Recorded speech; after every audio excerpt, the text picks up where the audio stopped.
Thank you for joining us for session 5. You just give us a minute and we will get ready to start.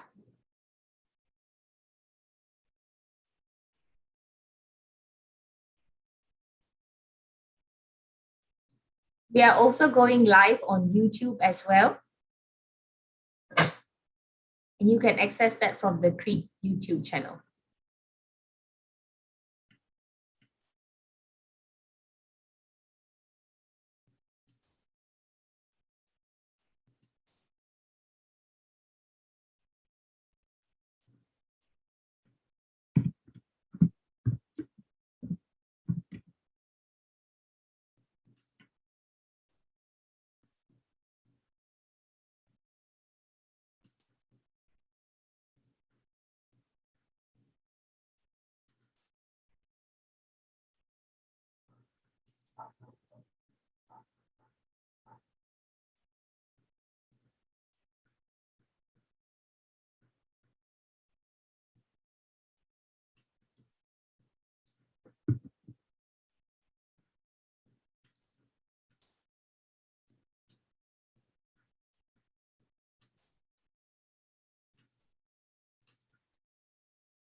So welcome everyone to the CRiT Summer School.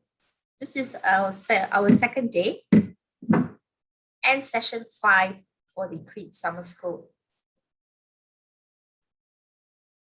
Just a soft reminder to all participants, we just have a few house rules here just to make things more comfortable for all of us. We are now almost reaching 300 participants for this session. So open your camera during the digital photo session only. We have muted participant mics at all times, but please post your questions on the Slido. So we will put in the Slido link as the speakers are moving. As the speakers are giving their talk or sharing sessions. So the Slido link will come on for your questions. You can Zoom questions posted on the Zoom chat will not be entertained. So the Zoom chat is more for networking. All right, so it's very difficult to pick up questions from there. And please use your full names as we use this for the attendance and the certificate. So you can go to your name on the participant list and you are able to rename yourself. So please don't call yourself iPhone. Otherwise, the certificate will go out to Miss or Mrs. Mr. iPhone. And a poll will be released in Zoom after at the beginning of the interactive Q&A. So that will be for you to evaluate. Just give us your one-word thought on the session. So this is the QR code for the Slido. So you can ask your questions to the speakers, Dr. Karla and Dr. Inês here. So I'd like to pass the floor to our moderator for today, the lovely Dr. Rokshat Tawakoli. Over to you, Dr. Rokshat. Hi, very good morning, noon and afternoon to all the participants, because we have various delegates from around the world. Thank you for joining us today. And I would love to introduce our first speaker, Associate Professor Dr. Inês Carvalho. She's a professor, associate professor at University, Europeia in Lisbon. Her research interests include areas such as tourism and gender, language and tourism, and literary tourism. She holds a PhD in tourism from the University of Waterloo, a MSc in management and planning in tourism from the same university, and a BA in modern language and literature from the University of Coimbra. She was a visiting PhD student at Tima Genas, Gender Studies, at Lincoln University in Sydney. She is an integrated member of research unit in governance, competitiveness, and public policy, University of Aveiro, Portugal, and a collaborator in the interdisciplinary Center of Gender Studies. She has participated in research projects in the field of gender studies founded by a Portuguese Foundation for Science and Technology.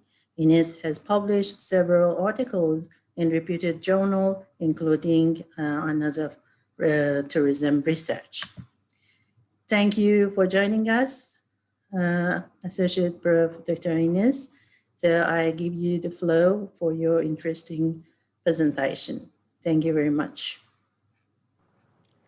Good afternoon to everyone present in this session. I'm very thankful to have been invited to take part in this summer school, and it's an honor to be here. So I am going to bring to you this presentation on gender equality. I work currently at Universidade. I am an assistant professor at Universidade Europeia in Lisbon, and I'm going to bring to you this presentation on gender equality, which is especially recognized in the 5th Sustainable Development Goal. And this presentation is going to be some lingering challenges that we still have concerning gender, tourism, and sustainable development.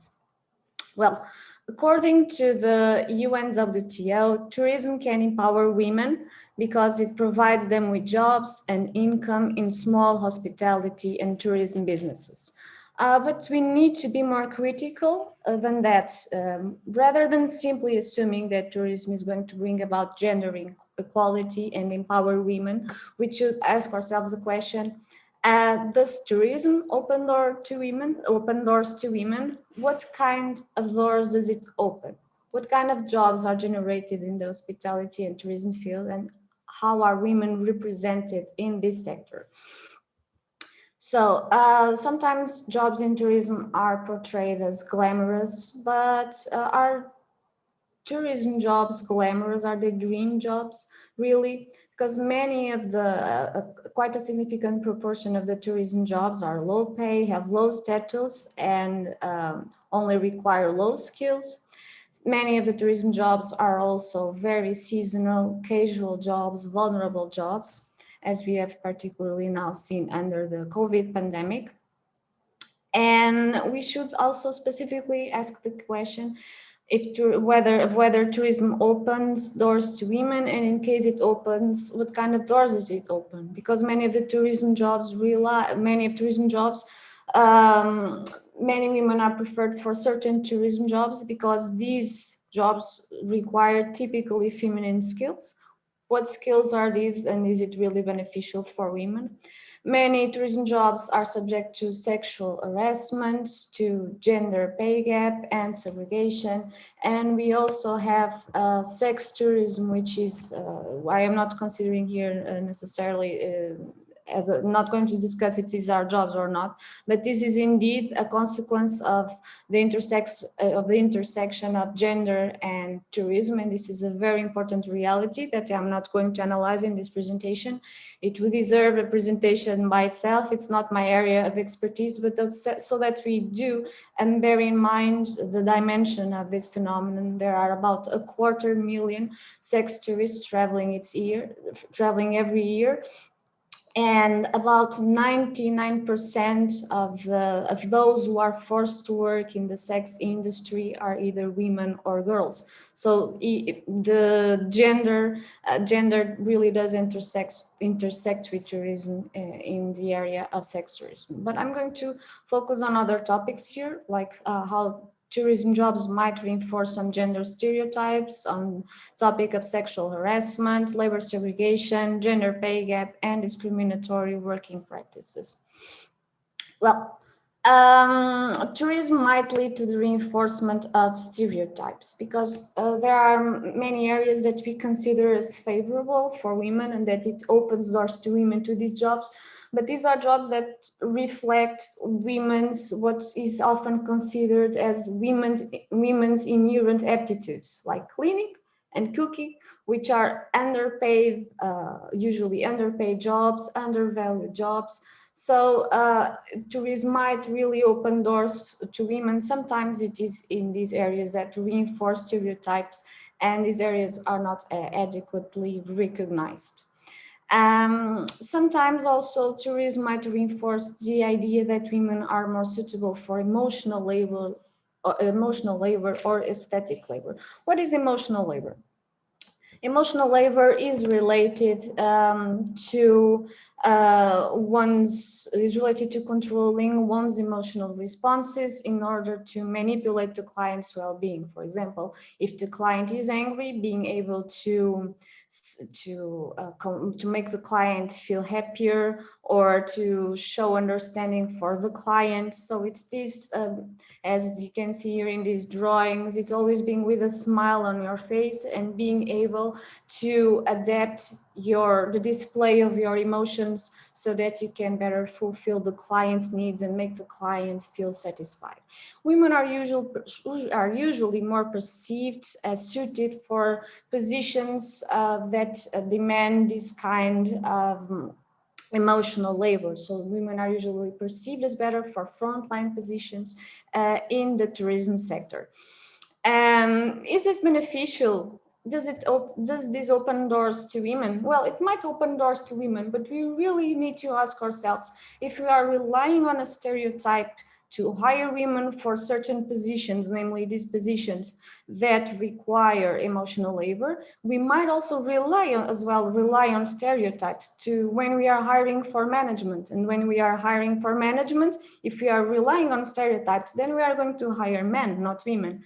And I interviewed several women in the Portuguese context, and some of them told that in their hotels that they had a preference for women in frontline positions, or that they had been hired at the beginning of their careers because they were women, and the supervisors and the managers thought that women pay more attention to details.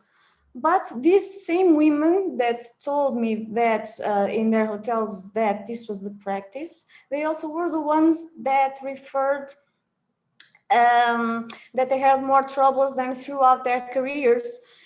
Because when they reach management positions, the same hotels, they also have the same stereotypes that managers would be better at doing management, and they were more suspicious of women in this kind of jobs and in this kind of positions. The same thing for similar aspects occur for aesthetical labor. What is aesthetic labor? Aesthetic labor is related, is this kind of work where the visual presentation of service workers is part of the service itself. So we have a flight attendants, for example, the way they dress, it's a tangible aspect of the service, a tangible part of the service itself, the way they dress. So usually young female workers are preferred for this kind of work. Usually we sometimes also see already men in this kind of jobs nowadays, but it's still more young female workers. And you have more extreme cases. For example, here the image that is on your top right is women wearing skimpy clothes, very attractive women wearing very skimpy clothes and showing a lot of their bodies. This is the chain Hooters. Where they actually, where the one of the attractions of these chains is precisely the fact that the waitresses are dressed in this way. So workers in aesthetic labor, in this case, these women are expected to contribute to their employer's profits in the way they dress and through their bodily presentation. So why can this be problematic? Because women's worth is then equated to their physical appearance, and because not everyone is beautiful and good looking, people will not be good looking forever, and because also in the long run men also end up having advantages to go into other kinds of positions where availability is required, or other instead of women, right? So here, aesthetic labor is something that we should also question somehow, especially also because it is connected with this topic. It might be in some positions be connected with the topic of sexual harassment. For example, in some traditional jobs, so female jobs such as bar work, sexual harassment may have been normalized and regarded as something to be expected. So staff might be encouraged to flirt with the customers, because we also teach, we do not teach our students to flirt with the customers, but we do teach them that they need to pay attention to the needs of the clients. So we have here a context at the bar work where you have a client that might have drunk a little bit too much, and we have probably young female workers who are in vulnerable positions and who have to leave the client satisfied. So it might imply some flirtation, it might imply the escalation of some kind of behavior that is considered sexual harassment. So this is not, of course, not all tourism jobs have the same level of vulnerability to sexual harassment, but some of them do have this problem. Well, labor segregation. Well, the tourism area itself, in most countries, it is a female-dominated area. Not in all countries, but in most countries, and especially in the developed countries, it is usually a female-dominated area. And labor horizontal segregation, well, the fact that tourism is a female-dominated area is a result of horizontal segregation. What is horizontal segregation? It is the segregation of men and women into different industries, into different domains. And vertical segregation is the fact that men and women work in different positions across the hierarchy, that there is a pyramid. Okay, first, let's focus on horizontal segregation. Even within the tourism sector, there is horizontal segregation. We have men and women working in different fields. It might be different from country to country. Like in the Portuguese case, we have more men, for example, working as bus drivers, also as waiters in hotels. And we have more women working as clerks in front office positions. And we also have more women as cleaners, and in the Portuguese case, it's the overwhelming majority. The overwhelming majority, it's practically only women working in this kind of positions. Concerning this vertical segregation, we can see a gender pyramid, and it is visible in lots of countries, in all countries, in some more than others, but in practically all countries, this is something that is visible. And even in developed countries, sometimes we can see that even in the most developed countries, this is something that still prevails, and it is very visible. In the Portuguese case, for instance, you observed it in the tourism sector, but also outside of the tourism sector. We can see it in the total economy, but even in the tourism sector, you end up seeing it even a little more, because as I've just told, women are the majority of those who work in hotels and travel businesses in Portugal. And yet you still see that it is men who are more represented in top positions. Concerning the gender pay gap, this is a widely debated topic, and the gender pay gap is also visible in practically all countries, or all countries indeed, which is the gender pay gap refers to the differences in salaries between women and men. So men are in general paid higher salaries than women.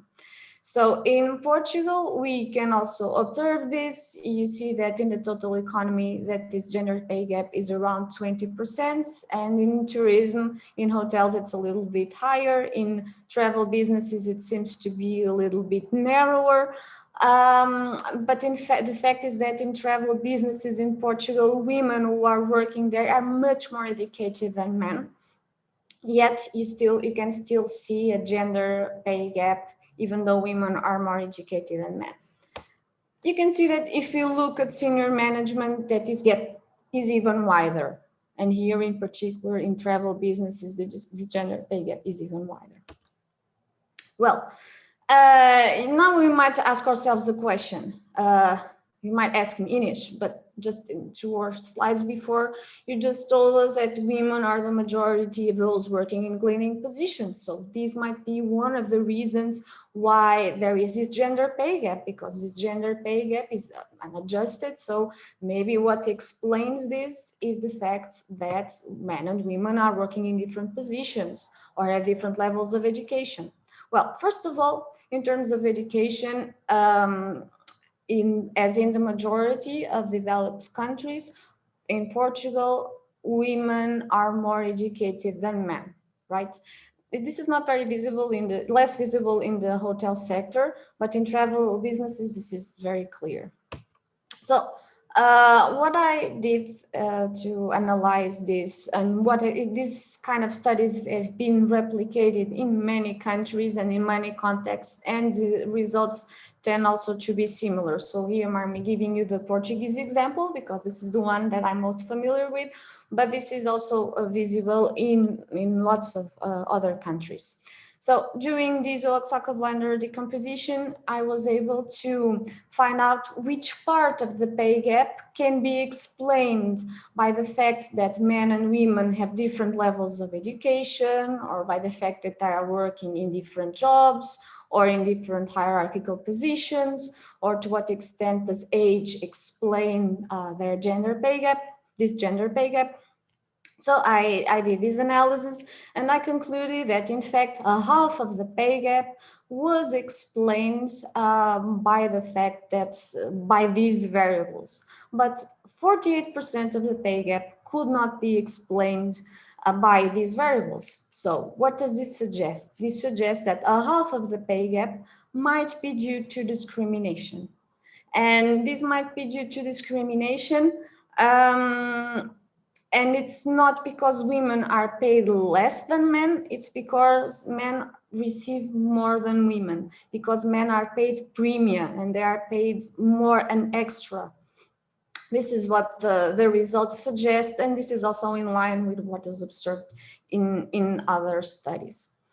And here I'd like to bring to you a quote, because when I interviewed women who were hotel managers in Portugal, and also managers in travel agencies and tour operators, I was talking to them and interviewing them about their experiences and about their views on this topic. And I think that this quote illustrates very well what I've just said about the gender pay gap. And so she said, I know of 1 or 2 hotel units that had a man as a general manager earning a lot. And when that opportunity was given to a much more experienced female general manager, I'd say twice as much experience, she was paid, I won't say half, but at least 40% less than her ex-co-worker. I think that these things are extremely unfair. Well, the gender pay gap is not something exclusive of the tourism sector. I should also add that, and we can also talk about more about that later. When I'm going to move on to another aspect, which is discriminatory working practices. Well, what is discrimination? This is a very this question might seem easy, but it is a somewhat tricky question, because we have different types of discrimination, and we might say that there is direct discrimination and indirect discrimination. Other authors talk about different types of discrimination, but it's usually there's one type of discrimination that is more obvious, that is blatant, and there is a type of discrimination that is indirect, and it may be intentional, that it might be subtle and with intention to hurt women, or it might simply be unintentional. People are doing what they have always done. They are not aware of their behavior and they are not aware of their attitudes. And so they end up discriminating without intention. So I'm going to give examples of what direct and indirect discrimination is. So examples of direct discrimination: sexual harassment, firing a pregnant worker. Well, even within sexual harassment, some might be more indirect than others, but okay, sexual harassment, firing a pregnant worker, discrimination in recruitment and promotions, pay discrimination, paying a man more than a woman in a certain position. I think that most of us would agree that this is discriminatory behavior. Indirect discrimination is more difficult to pinpoint, but it is also damaging. And nowadays, the trend that we are, at least in more developed countries, is there are laws that prohibit and that stop direct discrimination. Discrimination is more visible in indirect ways. For example, assigning minor tasks to women. For example, I can give you some examples. There was one woman that I interviewed, and she said, for instance, that there was a man when she entered the company. There was a man at the same hierarchical level, and he would often ask her to go and take the copies for him. Hey, can you go and take some photocopies for me? But they were at the same hierarchical level. It was not her job to do that. I also had experienced a similar situation myself when I was working in a project, and there was a man exactly doing the same type of job in the same hierarchical position as I was, and somehow he thought that I should deal with bureaucracy such as, hey, do you know about my contract? Have you checked with the services if my contract is now done? I thought, I deal with my contract, you deal with your contract. So it is something that we can still observe nowadays. Also, another aspect is decision-making in informal events outside normal working hours. This is harmful for individuals who for some reason cannot take part in informal events. For example, if they are taking care of children, or if they feel uncomfortable for some reason. This decision making outside of normal working hours it hurts. It might end up hurting women.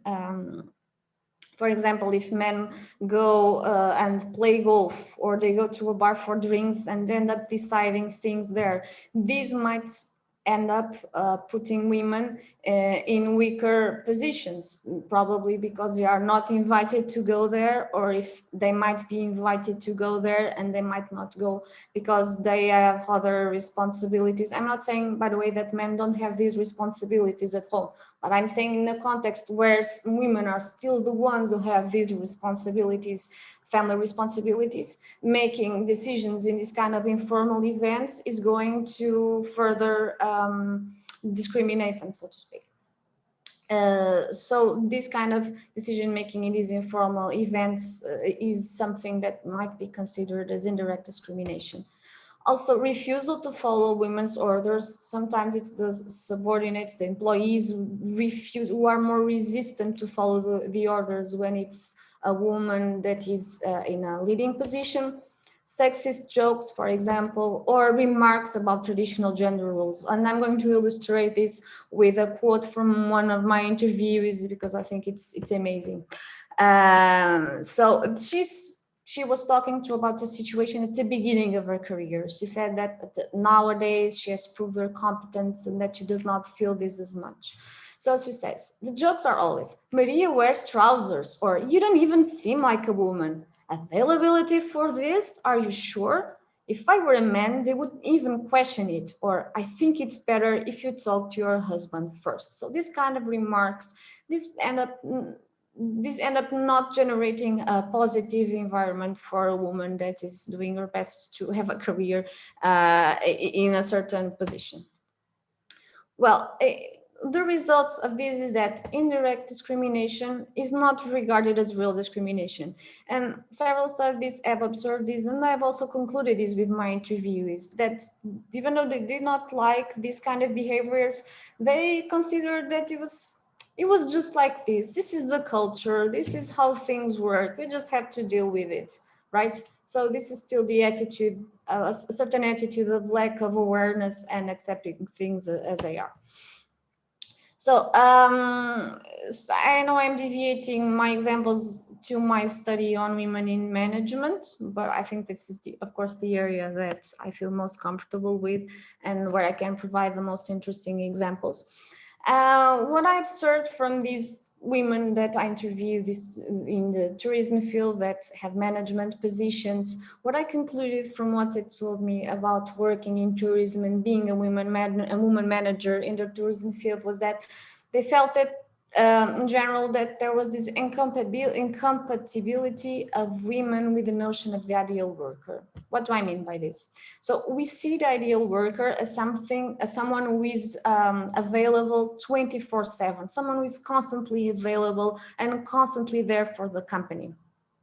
However, we also regard women as someone whose priority is the family, right? So there is an incompatibility between this idea of what a woman is and what the ideal worker is. Some women would say, well, maybe we don't need to be constantly available. I mean, it's a matter of you organizing yourself. Maybe the availability is not extremely important in all positions. Maybe there is another way of us to organize ourselves, for instance. Other women say that these expectations, that there are still expectations that women are less competent than men for management. And I'd like to tie this again to what I was talking about in the beginning of the session. So evaluating individuals on the basis of stereotypes is not a good idea, and it is not going to bring us to a better and more just societies. So if we think that women are better at emotional labor and that women are better dealing with emotions, it is the same train of thought. It's the same kind of thought that is going to lead us to think that women are less competent than men for management. That's why I said at the beginning that that kind of thought might not be the best way of arguing that women are important in the tourism field because they are important as emotional laborers. Like, everyone is important in the tourism field, and whoever is more competent is the one who these are the people who should get the best jobs, the one who are most competent, right? Not because she's a woman and she's better at emotional labor, or because he's a man and he's more competent for management. So we should leave those stereotypes aside. Another important aspect that they mention is that this masculine homosociality and exclusion of women. So many of them say that men prefer dealing with other men, and it's not that they are trying to hurt women's careers intentionally, but that they prefer dealing with other men, and they end up excluding women. They end up doing things together and not inviting women, or then they invite women, but they go to certain environments where women don't feel necessarily comfortable. And I'm here remembering a study of women's sales managers that the clients wanted to go to strip clubs, and the women managers did not feel comfortable, of course, in this kind of context. So some other quotes to illustrate these aspects. By these women managers. There are still some companies where they think that having men in management, for example, is important for the external image of the company, or it can still be seen that women need to work more in order to reach the same positions. Or even, my worst moment was being persecuted at work by one of my bosses when I was pregnant. Well, I was giving here these examples about women in management because that's my field, but I think that it's important to look beyond women in management. It's important to look at other women that's in the Western context, to look beyond the white women, look at lower class, non-white women that might have more disadvantages in the labor market, right? Because some women have taken more advantage of tourism than others, and for some, inequalities have been intensified by tourism more than for others. So while women in managers and while in management inequalities are very visible, you still have these women that have stable careers, stable salaries. If we look further down the hierarchy, you're going to have women that are going to be more disadvantaged and that are going to be in more vulnerable positions. So in my study, I ended up not doing this, but just to provide an overview, I wanted to analyze, I was looking for who filled the lowest skill jobs in hotels. And I was looking at Portuguese women, and almost a half of Portuguese women in hotels are filling low skill jobs, which is a significantly larger proportion than the proportion of men filling these jobs, which is around 30%. But if we look at foreign women who work in Portuguese hotels, we have more than 2/3 of them working in low-skilled jobs, mostly in cleaning jobs. And here you can find women from Brazil, from the Ukraine, from the Portuguese-speaking African countries. So this is another reality that needs to be analyzed and needs to be looked at. So analyzing gender is not enough. We need intersectional analysis. We need to analyze how multiple disadvantages and oppressions link to each other and affect women. Well, what will happen post-COVID? We still don't know. We are still, in some countries are more, we can see that more people are vaccinated. In others, we have much less people vaccinated. It's still in progress. We don't know when we're going to get rid of this. But COVID has widened the gap between men and women so far. We see that women are overburdened with caring responsibilities. And we saw this, for example, that we have more women. We saw, for example, that women in academia were writing less under this period, while men were writing more papers. And in the tourism sector, in other parts of the economy, we saw that women are overrepresented in the sectors that were most affected, such as tourism, and also that women were in the most vulnerable positions, such as part-time and informal jobs. So they were disproportionately affected by this crisis. So I think that what will happen post-COVID is going to depend a lot on the political choices that people make in democratic countries. I think that what will happen post-COVID will depend on people's political choices, and that people's political choices are going to depend a lot on how their governments reacted to this crisis. So I believe that it's going to depend a lot on this aspect, and that might be great shifts depending on the context. So to conclude, I think that this quote is very appropriate to conclude this session. And it is: tourism per se does not bring about a fundamental change in gender and race definitions and the structuring of work. Indeed, it frequently reinforces existing structures and work divisions. Sorry, there was a window popping here. Nonetheless, it provides an international context in which there is scope for change. So we see that tourism might bring about economic empowerment, but economic empowerment does not necessarily mean empowerment in other areas of the society. For example, there was a study about women developing crafts to sell to tourists. This way they were gaining more income to the household, but they were not becoming empowered themselves because their husbands were the ones controlling the business.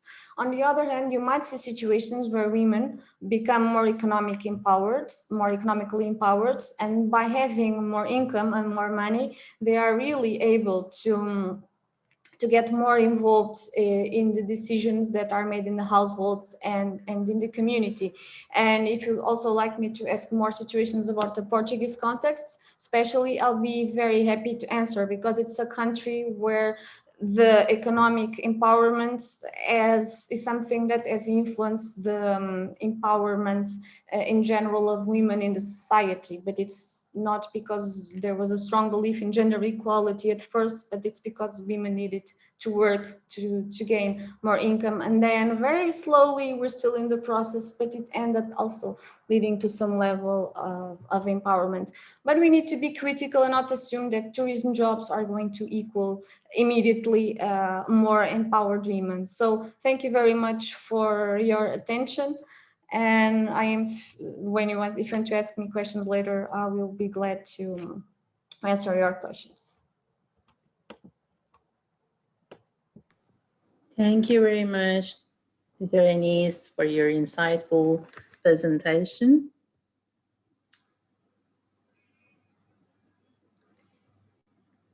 If anyone have more question about Dr. Inês' presentation, please continue asking question. We will later back to the Q&A session, and we will answer your questions. Thank you very much. And now I welcome Dr. Karla Boluk from University of Waterloo, Canada. Thank you for joining us. Dr. Karla is an associate professor in the Department of Recreation and Leisure Studies at the University of Waterloo, Canada, and co-chair of Tourism Education's further initiative, guided by a social justice paradigm and feminist ethics of Carol lenses. And the broad goal of Dr. Boluk's research program are to examine ways tourism enhance the well-being and equality of life of those involved in or affected by tourism. Karla's critical sustainable tourism scholarship pursues interconnecting approaches. Dr. Boluk's work has mutually challenged and critiques the United Nations Sustainable Development Goals, as well as consider the goal framework to better understand how tourism may progress sustainable efforts. Dr. Boluk is currently leading a national funded SSHRC grant exploring the role tourism social entrepreneurs play in progressing sustainability and the SDGs. Thank you again for joining us. I invite you to start your talk. Thank you so much.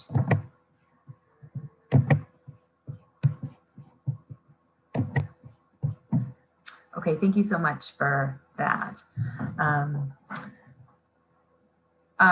So I would just like to introduce the fact that I'm going to focus on Canadian women tourism social entrepreneurs and how they're driving the Sustainable Development Goals. This is part of our SHRC funding, our national funding here in Canada. And I've had the pleasure of working with one of my PhD students this spring collecting data, which I'll present in the talk today. So I wanted to begin by illustrating my last memory of tourism before the onset of COVID-19. And I'd been engaged in writing on over-tourism with a few colleagues, and I feel these pictures capture the essence of too many people visiting places at the same time.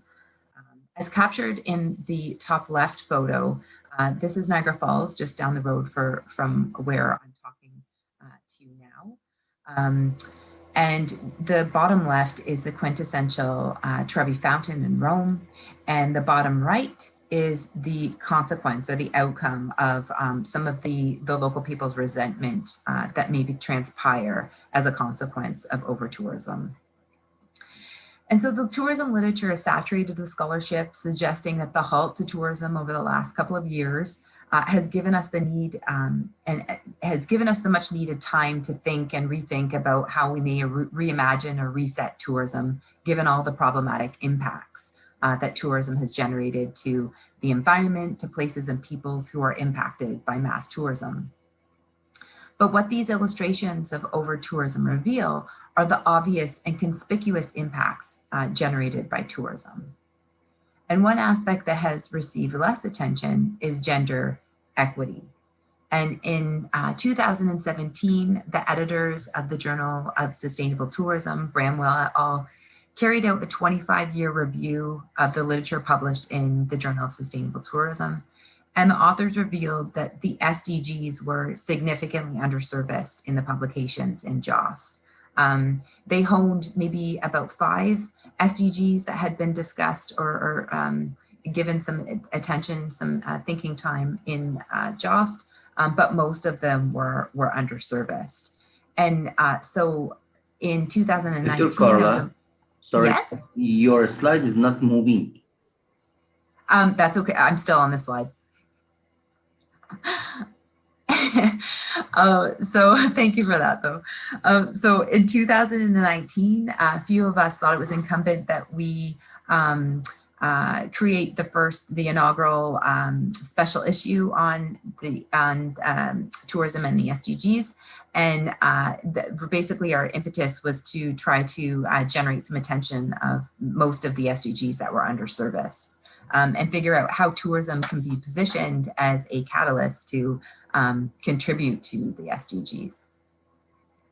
Our special issue in 2019 honed SDG 5, and Mustafa and I are also wrapping up a second special issue that again received quite a lot of attention in SDG 5, which I'm excited about.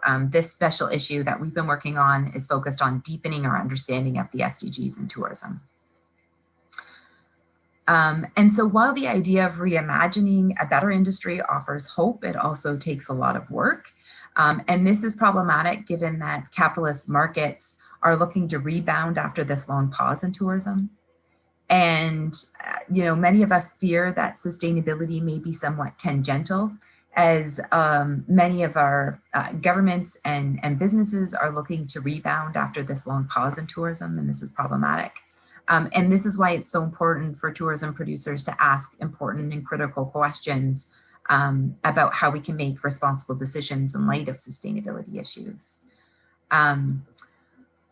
There's at least one stakeholder in addition to local communities who I personally perceive offer a glimmer of hope to tourism, and these are tourism social entrepreneurs. These are individuals who I'll center my talk on today. And so with my talk today, I wanted to provide some insight into some of the work that I've been carrying out with my PhD student, Gaurav, over the last few months. And we've been exploring the role of women tourism social entrepreneurs and how they're activating the United Nations Sustainable Development Goals.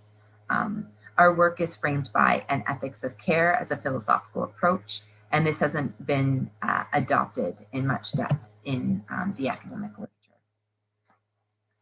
So before I jump into our analysis, I'm going to start by sharing a little bit about my scholarly trajectory to set the context for some of the work that I'm going to discuss in relation to SDG 5. I carried out my PhD research at the University of Otago in New Zealand, and it was at that time that I was really interested in ethics and tourism production. This led me to a curiosity about a certification called Fair Trade Tourism in South Africa. And I interviewed a number of individuals in South Africa about their deep interests and their commitments to their communities. Some of these commitments transpired as a consequence of the apartheid, so the state of living apart between 1948 and 1994. And so the social enterprises that were set up by the social entrepreneurs established were responses to government inefficiencies and also market gaps. And many of the communities where the entrepreneurs established their businesses were set in rural contexts. And so the tourism social entrepreneurs that I interviewed created models that integrated sustainability, rural development, and sustainability. And they also recognized sweat equity. So the amount of effort that business members or community members, were pouring into the businesses. So that meant that communities owned a part of these social enterprises. Something else that was really important that I learned with some of this data is that trusts were set up to reinvest funds into the meaningful projects, supporting healthcare, nutrition, and educational programming. And so their business models found a synergy between these three aspects that I previously mentioned, in terms of tourism, sustainable development, and rural development. So tourism social entrepreneurs are individuals around the world who are catalysts for social change. They're recognized as change agents, disruptors, creators, and they reframe challenges and implement a response in the way of a product or a service with the intention of improving the social need and enhancing well-being. These social entrepreneurs that I've become familiar with have been promoting a broad range of the Sustainable Development Goals before the SDGs were created. And I think this is a really important piece and demonstrates the link between the importance of social entrepreneurs and the SDGs. So following my interests in tourism, sustainability, and critical thinking, I led and coordinated a couple of special issues and an edited book on the SDGs in tourism. And we were motivated in this work to reflect on the United Nations Sustainable Development Goals because the United Nations declared in 2017 the important role of tourism. Specifically, they recognized 2017 as the International Year of Sustainable Tourism Development. So tourism was positioned as an industry early on as a way to advance the SDGs.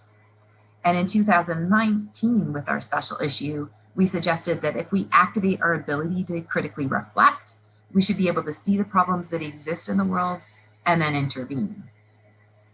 And so this directly supports my social justice lens. One of the important insights from our 2019 special issue was recognizing the importance of engaging with Indigenous perspectives, Indigenous ways of knowing and being, and feminist perspectives, which we argued were imperative to realizing the SDGs. And this circles back to the theoretical framework that we're using for this particular project, stressing the importance of caring in tourism.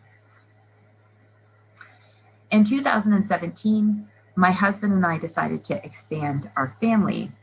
And I had read and heard from family members and friends that children change your lives, but I had no idea what this meant.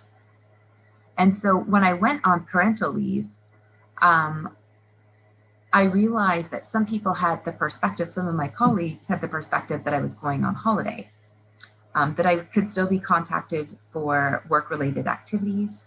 I felt pressure to continually engage with my graduate students, and I would feel pressure when I returned back to work. And dealing with the chaotic mess of working and also having a young child. I thought this was probably my own experience and may not have related to others. But when I returned to work, I saw a grant advertised through the Office of Human Rights, Equity, and Inclusion on campus. I applied for it, I got it, and I studied the experiences of pre-tenured women on campus and sought additional supports for these women on campus. And so this led to changing policy to ensure that there are supports in place for women. And this had led me to think about the experiences of BIPOC women and to further explore ways in which we can support BIPOC women, pre-tenured BIPOC women on campus. So this is what has led me to where I am now in my research trajectory. And I will share with you today some of the experiences from some of the women tourism social entrepreneurs that we've interviewed and how they're advancing the Sustainable Development Goals. So specifically, attending to the role of women tourism social entrepreneurs has been underexplored in the literature, aside from a study by Kimbu et al. In 2016, recognizing women as vectors in an African context, and also the work of Higgins, Desbois, and Manga 2020. And they also adopt a feminist ethics of care, which hasn't really been given much attention in tourism literature. So I've come to understand in my reading that ignoring the role of women reflects the dominant masculine and economically informed understandings of entrepreneurship that often align success with financial generation, finances, generating finances with success. So ignoring the role of women is juxtaposed with our understandings that women are recognized as essential change agents in their communities. They're generally more purpose-driven than men. They're more likely to initiate businesses with the intention of making a difference. And women also place a high importance on community well-being. Yet women face unique challenges, and these are under-recognized within the literature. And so these insights are really important, specifically in mobilizing a she recovery post-COVID-19 that is a recovery, an economic recovery that attends to the interests of women. So in my interest in honing an ethics of care and using this as a theoretical framework for our work, I wanted to refer to the work of Nell Noddings, who talks about ethics of care as a relational approach, so mutually recognizing the importance of the individual providing care and the one on the receiving end. And then Carol Gilligan reminds us that the ideal of care is an activity of relationship, of seeing and responding to need, and taking care of the world by sustaining the web of connection so that no one is left behind. And I think this is a really important quote because of the context of COVID. We really need to kind of progress together.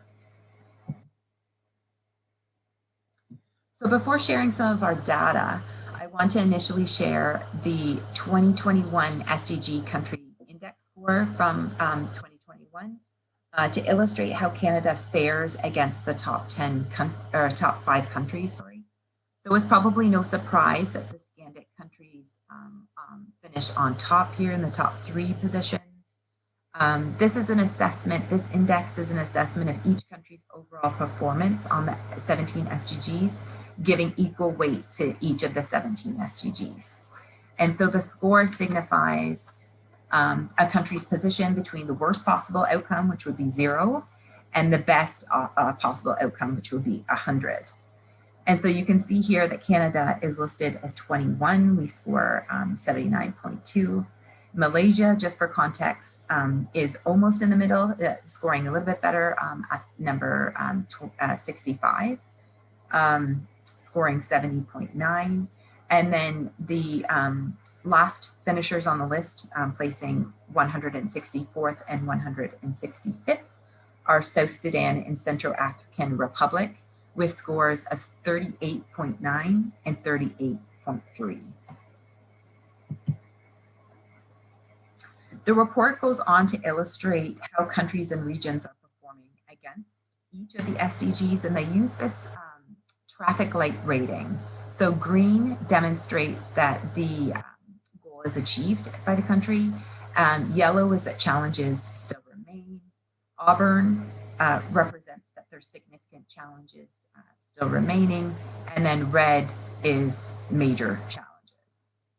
So again, there's many countries from Scandic that are on top. They've achieved SDG 5, as well as Argentina and Namibia. They have a green traffic light scoring. There are many countries that have a few challenges remaining, but they're on track with that green arrow. And then Canada, unfortunately, has an auburn light, but we're on the right track with moderate increasing.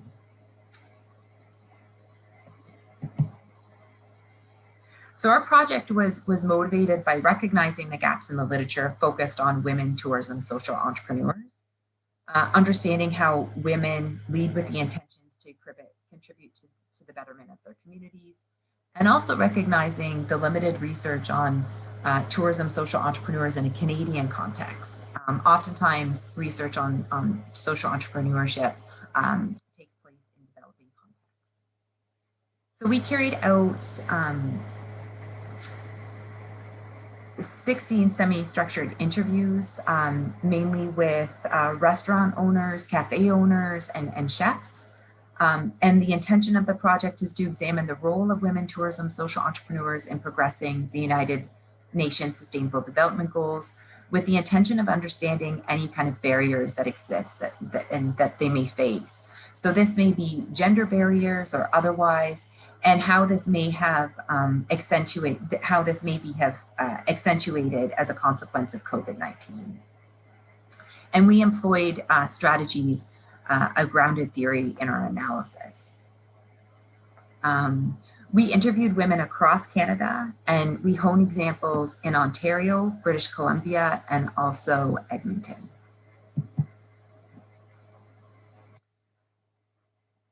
So there were a number of ways in which our informants talked about advocating empowerment and equity, not only for women, but for all women. So one informant who owned a cafe in Northern Ontario her name is Angela, said this: "I'm a strong believer in like equal rights for everyone. I believe in females. We're getting the short end of the stick, and I want my equal 50%. I'm sitting on a group where we're trying to push for LGBTQ plus tourism. So I think education is really the first step." Another informant is local, Stephanie, and she owns a catering company. And she said this: "People and the planet are just as important. We're LGBTQ plus champions here. We would love to be Pride certified, just making sure that we're getting at kids with a message that there's a place for them. So young women, young people of color, and letting them know that I would love to see a flip in industry in regard to hiring practices." So really what's being honed in this quotation here is that she wanted to create a space where people felt welcome, and she has incorporated that into her hiring policies. We interviewed a number of Indigenous women tourism social entrepreneurs. And the one woman, Chef Tammy at the bottom left of your screen, she founded a business called Raven Rising, and it's an e-commerce artisan chocolate shop specializing in global Indigenous chocolates and pastries located in Northern Ontario. While selecting suppliers, Tammy is specific in trying to find Indigenous producers and suppliers who are cognizant of environmentally friendly production and non-neo-capitalist food chains. Tammy's philosophy depicts reverence and respect for the land and for each other and every living being on land, underwater, and in the air, which is the very essence of Just Futures. And remarkably, Tammy started her company during COVID. I felt that Angela Caputo, the entrepreneur who started Breakfast Pig, who I introduced to you on the previous slide, she mirrors some of the beliefs of Chef Tammy. And the other entrepreneur illustrated here, Inês, who I'll discuss in just a moment.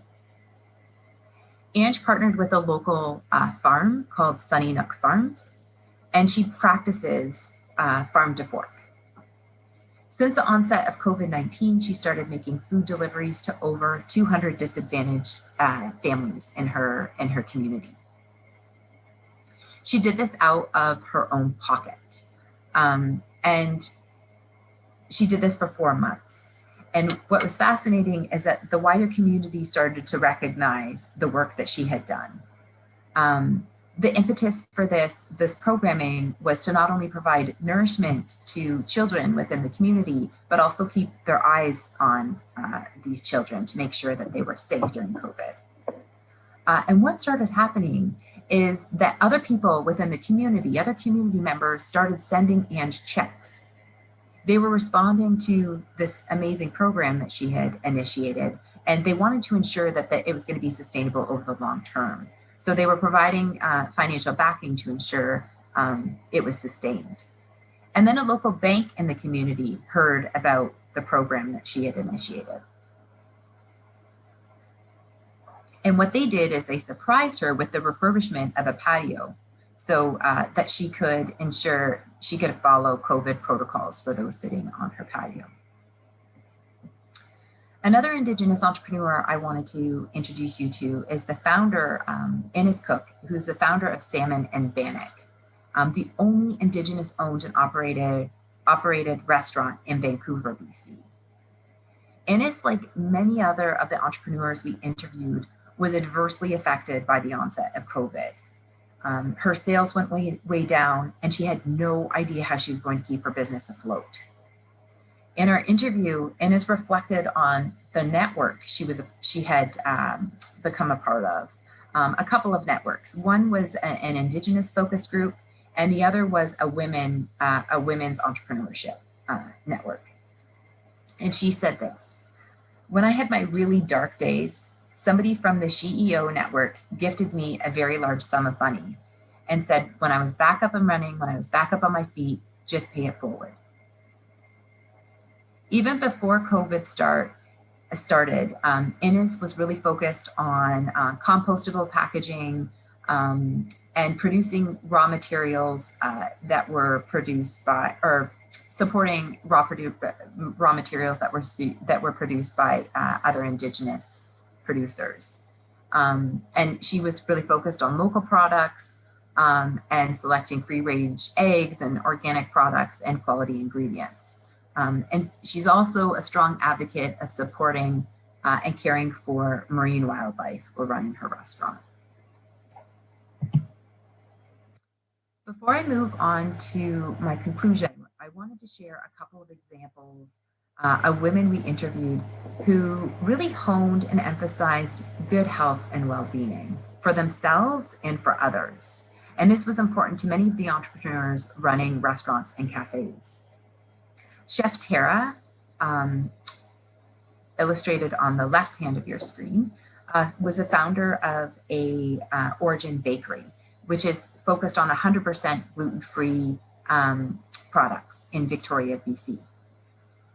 Her business caters to people with celiac disease, specialty diets, and people with autoimmune disorders. And her products are produced from high-quality ingredients and homemade products she argues are safer for consumption. Chef Tara advocates for accessible food for everyone and educating people about healthy food, and she helps in different initiatives that raise money for local agriculture or teaching children about food, how to use it, how to prepare it, and how to source it, and how to grow it. Chef Tara shares similar values to Christina, also illustrated here, who's the founder of KB & Co. restaurant chain and specializes in vegan food in Edmonton, Canada. She has a passion for the plant-based movement and displays values and beliefs of good health and well-being for all, which is stemmed from personal health issues. Her vision for her business is to inspire people to eat well, feel well, and be well. And her operating philosophy mandated training to the staff and education initiatives for both customers and community focused on food practices and well-being, which suggest a significant contribution.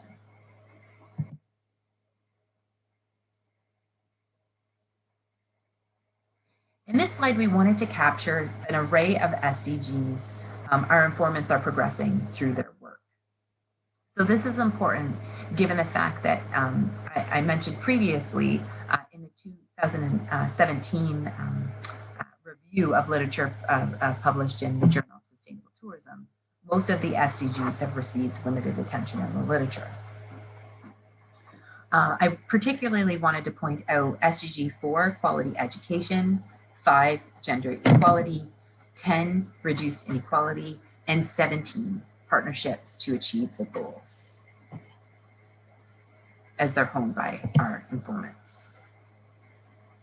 And lastly, just to conclude, in thinking through ethics of care, Notting's work refers to the relational approach. I'll remind you, mutually supporting the one on the receiving end of care, as well as the one providing the care. And there were several phenomenal examples in our data. For example, Angela Caputo, who owns the Breakfast Pig, is clearly teaching the children in her community when she provides meals to them on a weekly basis that she cares for their health and well-being. And then the local community has illustrated care towards Angela by forwarding checks to her to ensure the sustainability of this community program. And also the refurbished patio that she received that was gifted to her. But I think our data illuminates other caring relationships at play here. Specifically, the participating women tourism social entrepreneurs demonstrate self-respect, self-value, and self-worth. So they are demonstrating care for oneself. This is where care has to emerge from, I think. If one does not care properly for oneself, it is going to be very difficult to demonstrate and enact care for others. Clearly, all of the informants demonstrate care for the communities in which they operate, including marginalized groups such as other women, other BIPOC women, members of the LGBTQ2S+ communities, and across generations, which I thought was interesting. They honed reflecting on including their elders and also youth in some of their programming. Caring for the well-being of themselves and others was inherent specifically regarding health outcomes, regarding the ingredients in the food they created, attending to those with allergies, such as gluten allergies or autoimmune disorders, and different philosophies in regard to vegetarianism or veganism, and where and how the food was sourced and who produced the food. So our data also revealed care for ecosystems, mutually the physical environments where ingredients and foods were sourced from, as well as the entrepreneurial ecosystems that provided support for women tourism social entrepreneurs during, the COVID-19 crisis, for example. And lastly, one of the women mobilized care via educational opportunities, via their customers and communities regarding sustainability practices and the advocacy for the inclusion of all peoples. So these are my references, and I'm happy to table some questions with Inês whenever it is time to do so. Thank you very much, Karla. It was very interesting talk and very lovely stories about women entrepreneurs. Okay, now we're opening to Q&A. But before that, please be informed that we have poll questions. Please answer the questions, and then after that, we will give the result after the summary. So here we have a few questions from audience. So the first question will go to Prof. Carvalho. So they're asking, what do you think, why aren't opportunity based on skills and competition instead of gender? So what can be done to achieve gender equality?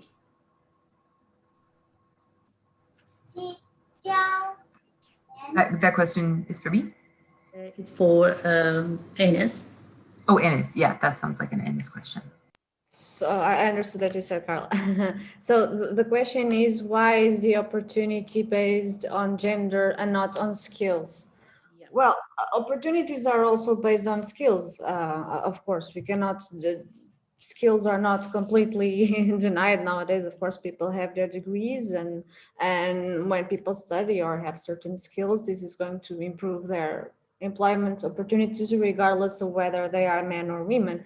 But the fact is that the stereotypes are also still going to have a strong influence in the opportunities that people have, because the stereotypes are going to dictate your image, your prediction of what these people is going to be like at work, and the stereotypes are still very strong.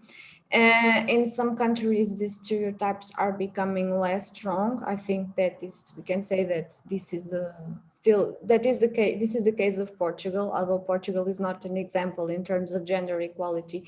We have many people at work. There are many women who work in Portugal because it is important. Salaries in Portugal are very low. We can't only have one male breadwinner, so we already have women working, and so it's not rare that we find women working.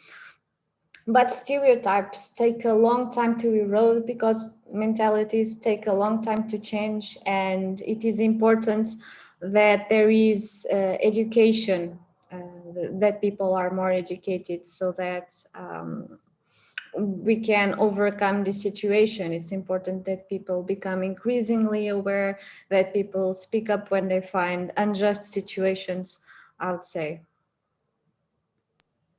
Okay, wonderful. It's just my own question. So is there any program that we really, in Portugal especially, so to increase the skills of female, so they can present themselves, and then they can go to the market and they say that, okay, I have this skill.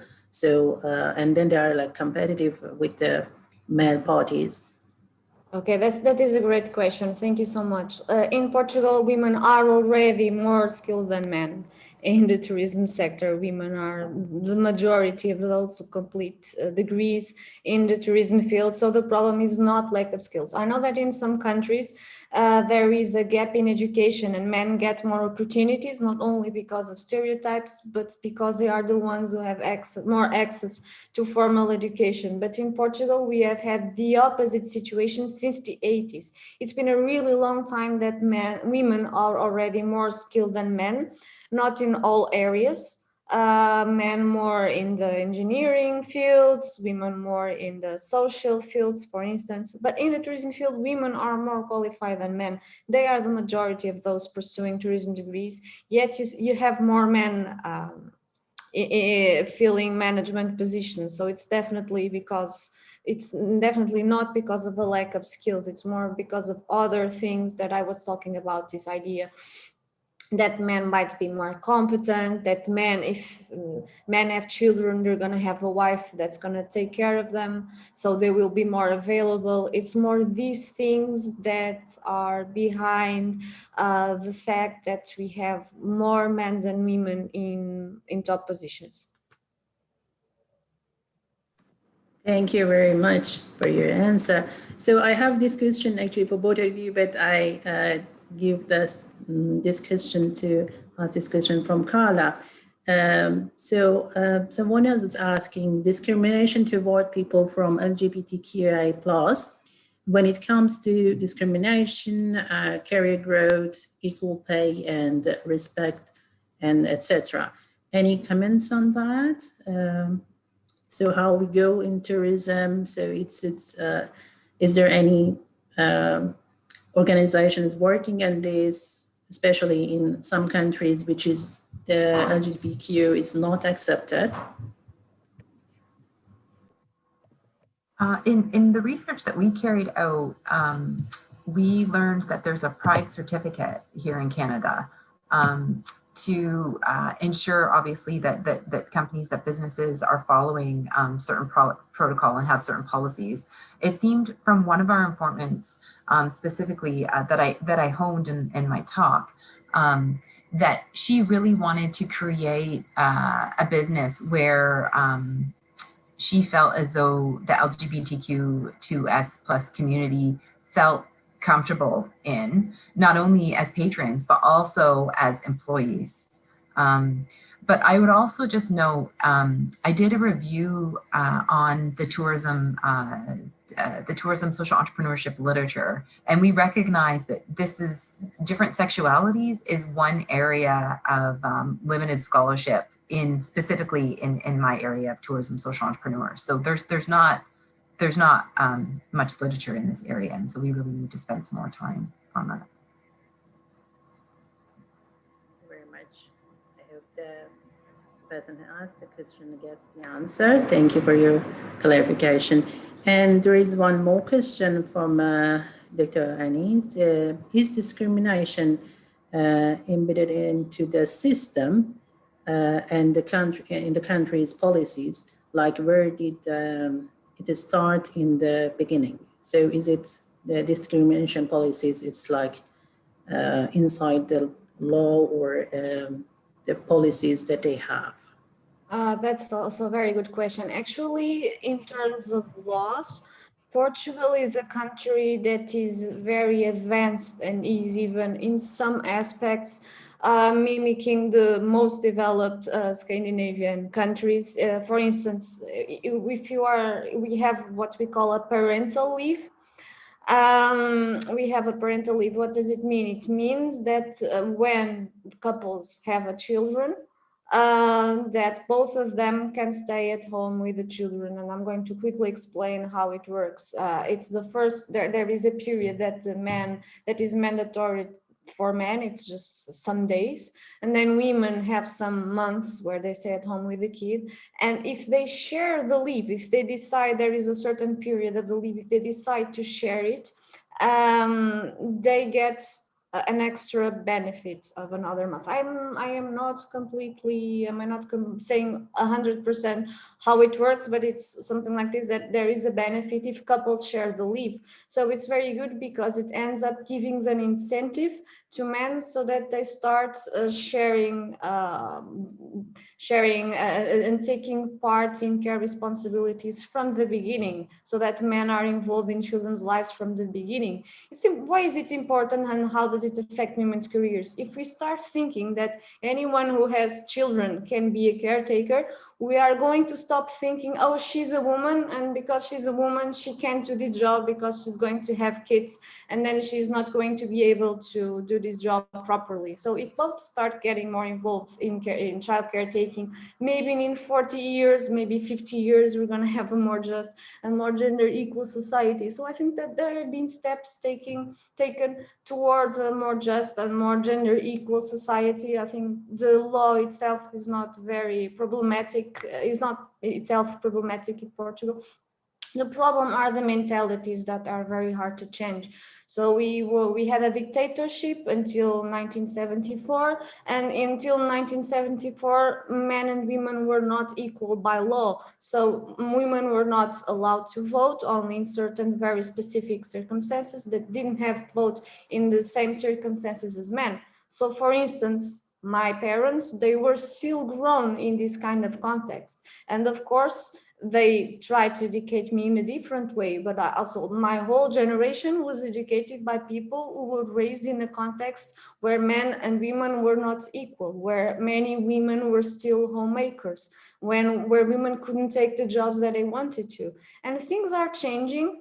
It's from a certain perspective, they have changed very significantly, but if thinking that you have a short lifespan, they don't advance as quickly as we would like them to advance. So I think that the mentalities are still changing very slowly. But just one more thing, for example, so that you see how things can change. Like for instance, I think about 10, 15 years ago, we have a very low percentage of parents, of dads enjoying parental leave, because they were afraid of being discriminated against in their companies because they were male. Hey, if I stay at home with my child some days or some months, they're not gonna think that I'm a real man, or they're not gonna think that I'm professional. But as the time has evolved, now more and more men are taking. It's we have a much greater proportion of men who nowadays enjoy this parental leave. So I hope I understand. Wonderful. Yes. Yeah. True. I mean, yeah. Gradually, we are reaching to that point. Of course, changing the culture would not happen through a night. So, if Karla, also you want to share your country's point of view as well, so how it goes during Canada. Can you restate the question? Just the same question that we were asked. So it's like how men and women, so it's in the law, so it's like given equal opportunities to have their own time spending with kids and family, and Yeah. so it's part of it. Yeah. I lived in Sweden, and when I was in Sweden, I learned in the Nordic countries that, you know, it's just a given that men and women take time off. It's certainly a possibility here in Canada, but it's not as prevalent. It's not the path kind of chosen for a lot of couples for various reasons. I obviously, I think part of that is just that women have traditionally taken on the caring roles within families. And so I think it oftentimes takes a conversation. I interviewed, I think 17 women on campus about how they kind of negotiated going on to their parental leave and then returning back to work. And I learned that I don't think many of them had partners who took time off for the caregiving responsibilities. But what we've had recently over the last couple of years, our government has expanded the parental leave here, so it's now 18 months instead of the 12 months. So that's a kind of a new change to our policy here. Thank you very much. Okay, it was wonderful session. So thank you for both the speakers. So we have like very interesting and insightful talk. So Dr. Inês was sharing with us lots of points about like how people experiencing, especially women at work. So how this gender gap on pay, sexual harassments, and a bit on sex tourism, but it was not elaborated in this particular thing. But so how this emotional labor works, how aesthetic labor it's changing the feeling of people when they're working, and then how it's kind of discriminates women from men if they like to get some jobs, and because of these barriers they cannot get these jobs, and also direct and indirect discrimination that many women, I can say, like many people from the different genders also they are facing, not only as a woman but also as LGBTQIs. And thank you to very interesting stories that Karla was sharing with us for the caring theory, and how all these women they try help to the communities. So from the education for care, and also care for ecosystem. So I'm also working in a theory of ecofeminism. So how women are tend to be more careful about their environment around them. So about the nature around the people and community. So how they are trying to keep all these things together. And also another point of care for well-being, and care for community, and care for oneself. So every individual are important, no matter about the gender or their position, and how we get all these equality opportunities for women at work, in the society, or even women who are working at home. So it was very insightful session. I passed the floor to Dr. Shantini for the poll result. So we will have a poll result here. Thank you, Dr. Rokshan. And here we are, we have the poll results that was on earlier. So we had a good response to it. Question number 1 was, what explains most of the gender pay gap in Portugal? So you can see the top answer was, the pay gap cannot be explained by variables used in most studies, right? So that's age, education, qualification, and so on. So studies suggest that discrimination plays a major role in explaining the gender gap. Right. The second question was, are women in Portugal more or less involved in full-time work than other women in other European countries? Right. Close answer there at 55% is, in Portugal, women are less involved in full-time work. That's not true, right, Dr. Inês? I don't know if the orange, if I sent any correct or incorrect option, or if I'm going to comment on the answer, because I think most Sure, people go ahead. answer the opposite, and I didn't want to leave this not commented. I am so sorry for interrupting.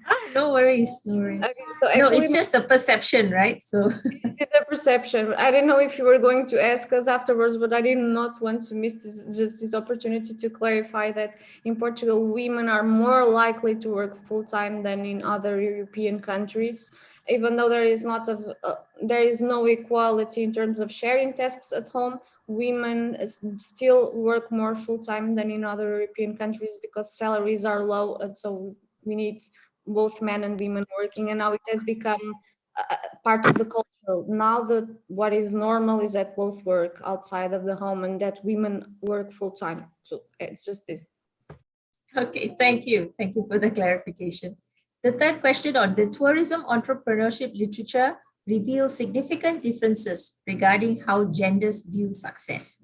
60% of our audience agree with the statement. The fourth question, women are essentially change agents in communities and typically more purpose-driven than men. I think that was a very resounding 96% agreed about women being change agents. The last question, the analysis of the Canadian tourism social entrepreneurs presented illustrates several layers of care, including, yes, all of the above, right? Important to care for oneself, care for one's community, care for well-being, and care for the ecosystem. So thank you, participants, for your participation and your response to the poll questions.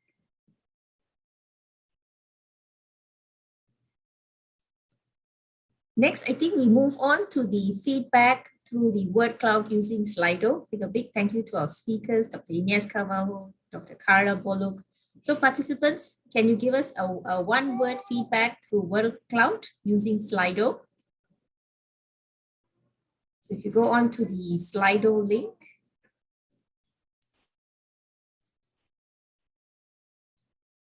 so while that's happening, we have time to take our digital photo. Karin? Yes. Okay.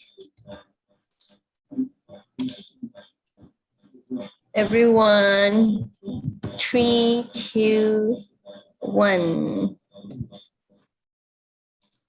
Okay, I have another few page.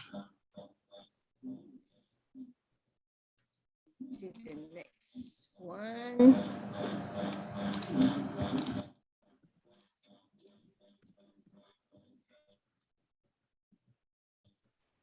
One.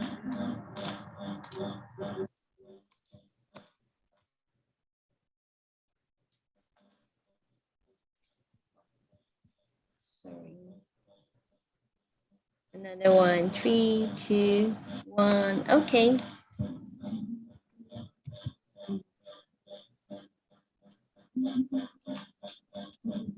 Done. Okay, thank you. Thank you, Ms. Karin. You can continue to put your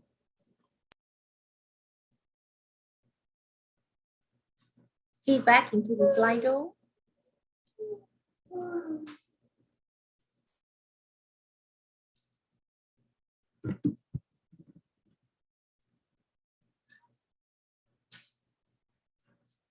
So we can see the word bubble moving on women empowerment and gender equality.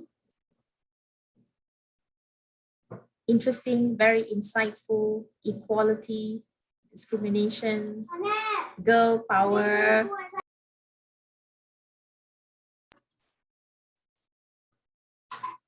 Interesting, supportive.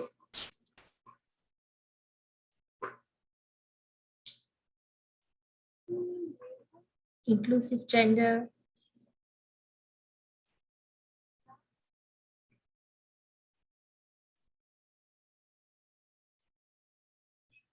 I think it's been a very interesting session all round today. For those of us who've been with us since 3 p.m. today, I think we should all give ourselves a pat on the back. So just give us a quick thumbs up.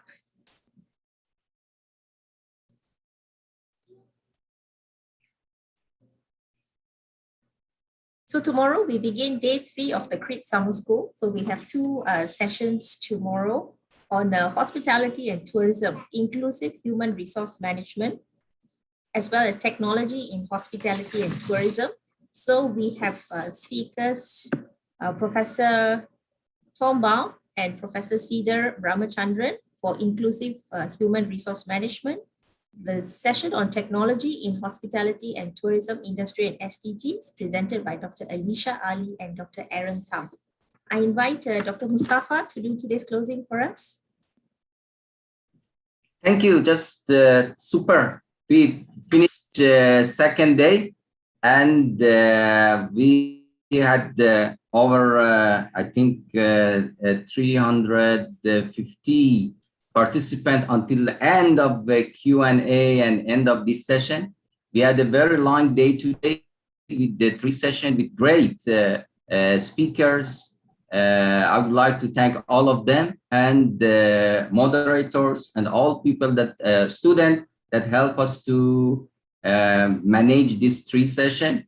And at the top of them, thank you very much, all participants that stay with us for 3 sessions until now, and looking forward to seeing all of you for tomorrow's session. Thank you. Thank you, Dr. Karla. Thank you, Dr. Inês, Dr. Roshad, Karin, and all my colleagues. Thank you. It was great to meet you. Thank you very much. Thank you. Thank you, everyone. Dr. Karla, you mentioned Dr. Higgins DeBoy. She'll be joining us on Friday. Great, I saw that. Yeah, Dr. Faria will talk about social justice in tourism. Thank you so much for this invitation. It was a pleasure. Thank you very much, Dr. Inês, for accepting our invitation and sharing your knowledge. And Dr. Karla. Is it lunchtime for you?